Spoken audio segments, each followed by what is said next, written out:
In a dazzling display of ruthless satire and cultural demolition, South Park has once again taken a flaming blowtorch to the collapsing empire of Meghan Markle, targeting her latest self-aggrandizing venture, the podcast. Confessions of a Female Founder.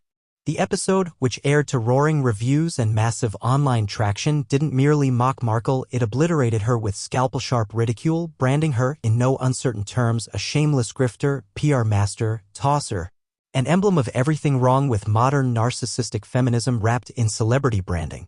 The message was devastatingly clear: the world has had enough of the Meghan Markle delusion. From the opening scene, South Park pulled no punches. The animated version of Markle is shown lounging on a velvet throne, dictating memoir-worthy soundbites into a crystal microphone while assistants scramble to find traumas to commodify. Every minute of the episode was a masterclass in humiliation, portraying her podcast as nothing more than a carefully scripted echo chamber of false empowerment designed not to uplift women but to exalt herself. In classic South Park fashion, the satire cut straight to the bone. But what's most damning is not the comedy, it's the truth behind the parody.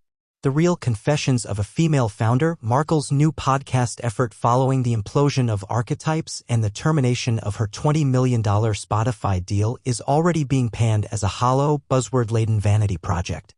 Meghan paints herself as a trailblazing business visionary, yet her actual business credentials remain laughably flimsy.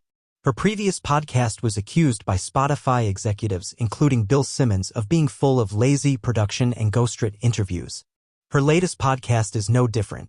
Instead of compelling stories or meaningful dialogue, we're subjected to corporate jargon, soft-focused trauma narratives, and Meghan's ever-growing martyr complex. And South Park caught it all. The episode mocked how Meghan carefully curates victimhood narratives while surrounding herself with opulence, privilege, and unearned adoration. One scene featured her character dramatically sobbing about the hardships of building a personal jam empire while sipping champagne in a diamond-studded robe. It's not just funny, it's devastatingly accurate.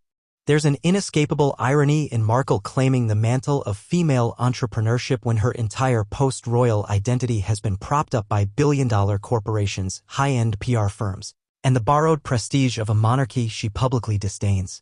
In reality, Meghan has never built anything from the ground up. Her most notable business decisions have involved signing large checks for scripted interviews, entering podcasting with no prior experience, and launching a lifestyle brand so derivative it looks like a Goop knockoff in distress. The satire landed because it was rooted in a broader cultural fatigue: people are exhausted by Meghan Markle's relentless self-promotion masquerading as activism. Her podcast is not about giving women a platform, it's about keeping herself in the spotlight.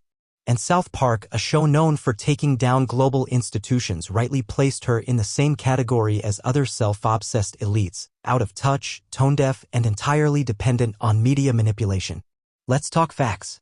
After leaving the royal family in 2020 with claims of institutional racism and oppressive traditions, Meghan and Harry embarked on a multi-million-dollar content spree with Netflix, Spotify, Penguin Random House, and others. Their goal was simple: monetize the monarchy. But one by one, the deals have soured. Spotify walked away. Netflix scaled back. Their children's content flopped. The memoirs were short-lived tabloid fodder. And now, Confessions of a Female Founder is nothing more than another shaky attempt to cling to relevance through rebranded victimhood. And the timing of South Park's episode couldn't be more perfect. As the public becomes increasingly skeptical of influencer-driven authenticity, Meghan's highly scripted brand of empowerment feels more like exploitation. Take her new American Riviera Orchard brand, for example. Launched in March 2025 with a vague promise of lifestyle goods from jams to oils to tableware, the brand has already been called soulless and confused by critics in Variety and The Cut. Even the rollout, with glossy videos of Meghan twirling in a Santa Barbara mansion, feels more like a perfume ad than the dawn of a serious business venture. Meanwhile, she continues to wear the female founder badge like it's earned rather than purchased. In reality, she is more pitch deck than pioneer. When asked for the origins of her inspiration, she recycles vague platitudes about empowerment, healing, and creating space for women.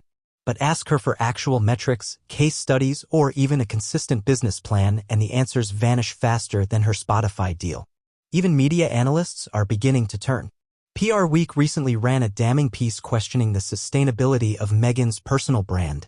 She's a professional spokesperson for herself, one expert noted. But there's no substance behind the storytelling. The public's tolerance for vague virtue signaling is wearing thin. The South Park episode simply echoed a sentiment already gaining traction across newsrooms and boardrooms alike. Let's also address the PR master label often used to describe Meghan's relentless ability to control headlines, pivot narratives, and bury criticism with orchestrated media blitzes. It's true that she's a savvy image manager, but even that is showing cracks. Her frequent litigation against tabloids, her demand for apology headlines, and her obsession with controlling the narrative have painted her not as empowered, but paranoid. When someone spends more time fighting coverage than creating impact, it's a sign the house of cards is beginning to wobble. And South Park twisted the knife by portraying her as just that. An empty brand with an expensive logo. Confessions of a Female Founder isn't an origin story. It's a confessional booth for manufactured suffering. It's a platform built on buzzwords, not backbone. And no matter how many candlelit interviews or signature jam drops she orchestrates, the core reality remains. Meghan Markle is not a founder. She's a marketer. And the product is herself. In the end, South Park didn't just lampoon Meghan. It validated what millions were already whispering. This isn't empowerment, it's exploitation. This isn't leadership, it's branding. And most of all, this isn't authenticity, it's performance. So as Meghan releases her next episode, filled with soft-spoken monologues and synthetic sisterhood, she may want to ask herself, if even the world's most irreverent comedy show sees through the illusion, how much longer until the rest of America does too?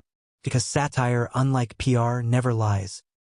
The real tragedy for Meghan Markle is that South Park only said out loud what much of the public already feels. She has become a caricature of herself.